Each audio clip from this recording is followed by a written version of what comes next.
নমস্কার বন্ধুরা, আমাদের চ্যানেলে আপনাদের সকলকে স্বাগতম জানাই। আজ চলে এসেছি নতুন একটা রেসিপি নিয়ে। সকলের খুবই পছন্দের এগরোল কিভাবে খুব সহজেই একদম রেস্টুরেন্টের মতো বাড়িতেই এগরোল বানাবেন সেই পদ্ধতিটাই আজকে শেয়ার করব। তো চলুন শুরু করা যাক আজকের রেসিপিটা। এই রেসিপিটা করার জন্য প্রথমে একটা পাত্রে 300 গ্রাম ময়দা নিয়েছি। এবার ময়দার মধ্যে দিয়ে দিচ্ছি পরিমাণ মতো লবণ, আর দিয়ে দিচ্ছি ময়ামের জন্য 2 টিস্পুন রিফাইন অয়েল।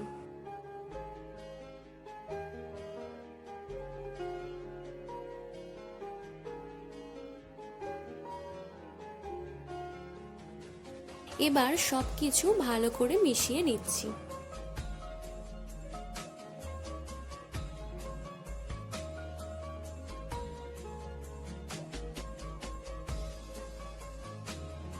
এবার অল্প অল্প পরিমাণ জল দিয়ে একটা ডো বানিয়ে নেব।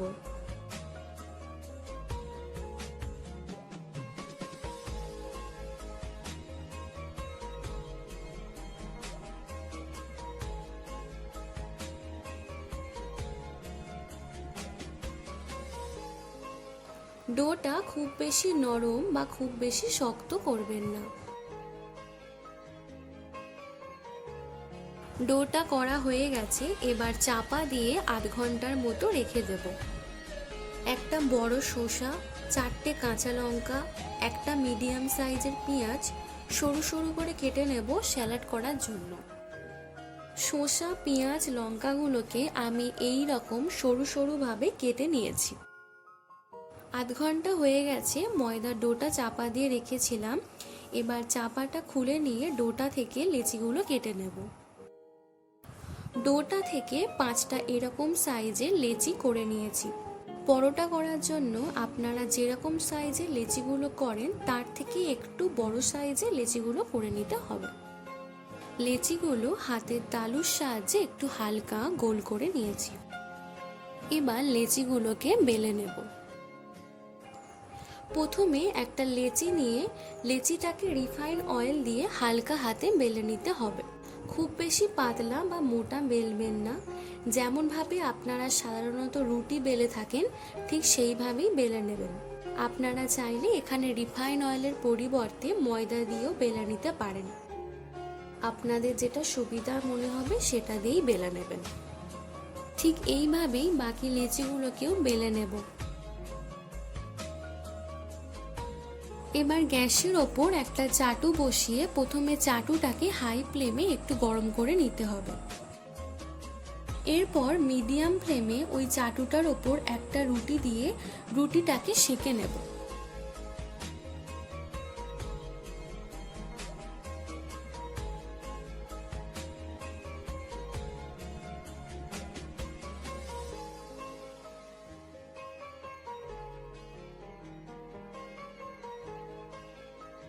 এক সাইডটা সেকা হয়ে গেলে অপর সাইডটাও উল্টে দিয়ে সেঁকে নিতে হবে।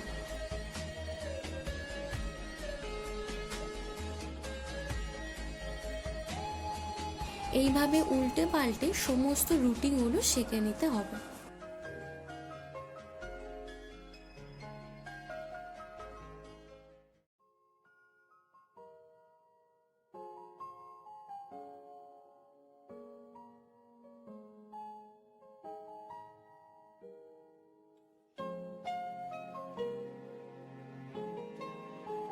সমস্ত রুটিগুলো সেকা হয়ে গেলে এবার চাটুর ওপরে একটা রুটি দিয়ে রুটিটার চারপাশে রিফাইন অয়েল ছড়িয়ে দিয়ে রুটিটার একটা সাইড ভেজে নিতে হবে। আর এই সমস্ত কাজটাই লো টু মিডিয়াম ফ্লেমে করতে হবে।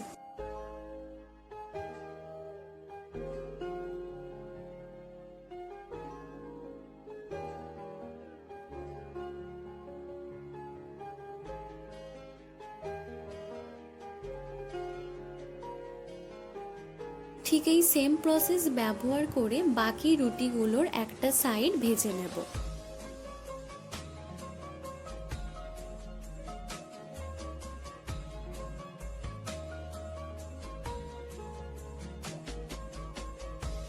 এবার এগরোলগুলো করার জন্য গ্যাসের ওপর একটা সিলভারের থালা বসিয়ে নিয়েছি। আপনারা এখানে সসপ্যান অথবা যে চাটুর ওপরে রুটিগুলো সেঁকেছেন সেই চাটুটাকেও এগরোলগুলো করার জন্য ব্যবহার করতে পারেন। এবার একটা বাটিতে ডিম ফাটিয়ে নিচ্ছি।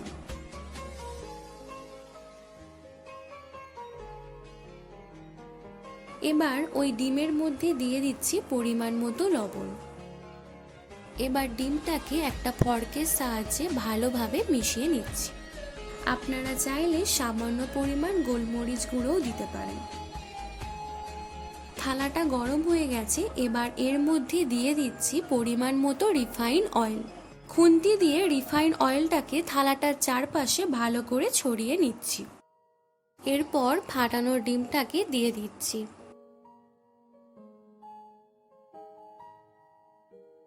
এবার সেঁকে রাখা রুটিটাকে ডিমের ওপরে দিয়ে দিচ্ছি। রুটির যে সাইডটা ভেজে রেখেছিলেন সেই সাইডটাই কিন্তু ডিমের ওপরে দিতে হবে। এবার একটা সাইড ভালো করে ভাজা হয়ে গেলে রুটিটাকে সাবধানে উল্টে অপর সাইডটাকেও ভালো করে ভেজে নিতে হবে।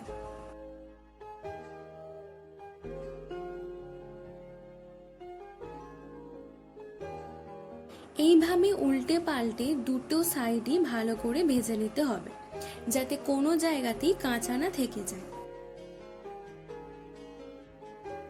দুটো সাইডই ভালো করে ভাজা হয়ে গেলে তুলে নিতে হবে। ঠিক এই সেম প্রসেস ব্যবহার করে বাকি এগরোলগুলো আমরা করে নেব।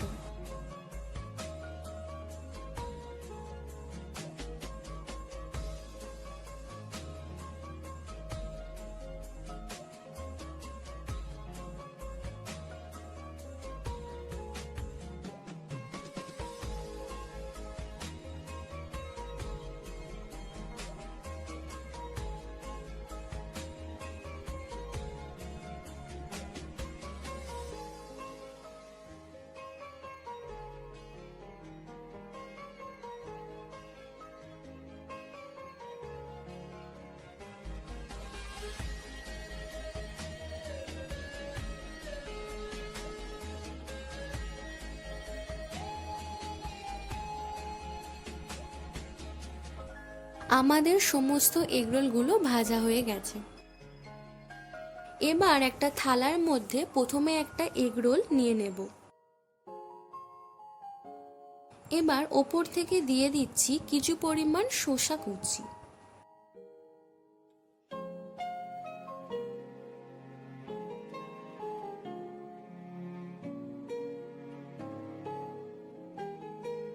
এবার দিয়ে দিচ্ছি পেঁয়াজ কুচি।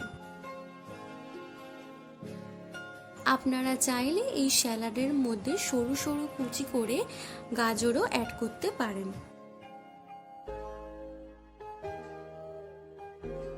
আর দিয়ে দিচ্ছি কাঁচা লঙ্কা কুচি।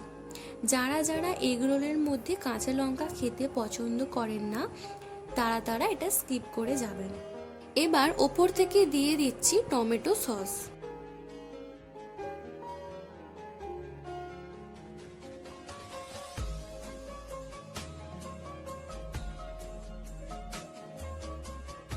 এবার এগরোলটাকে প্রথমে রোল করে নিচ্ছি।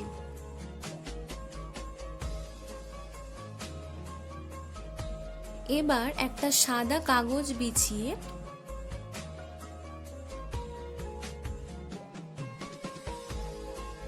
এগরোলটাকে কাগজটার ওপর দিয়ে আস্তে আস্তে কাগজটা দিয়ে রোলটাকে ভালো করে মুড়ে নিচ্ছি।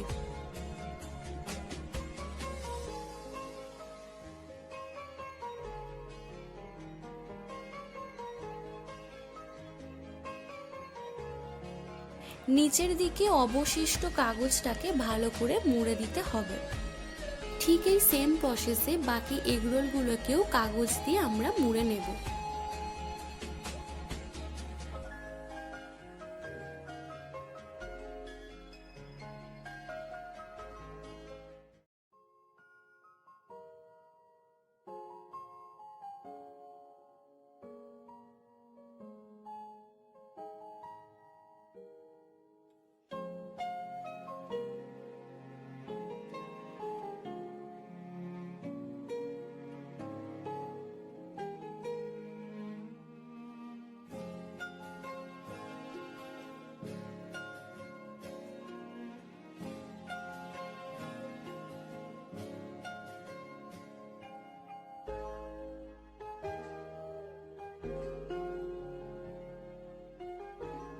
আজকের রেসিপিটা একদম রেডি।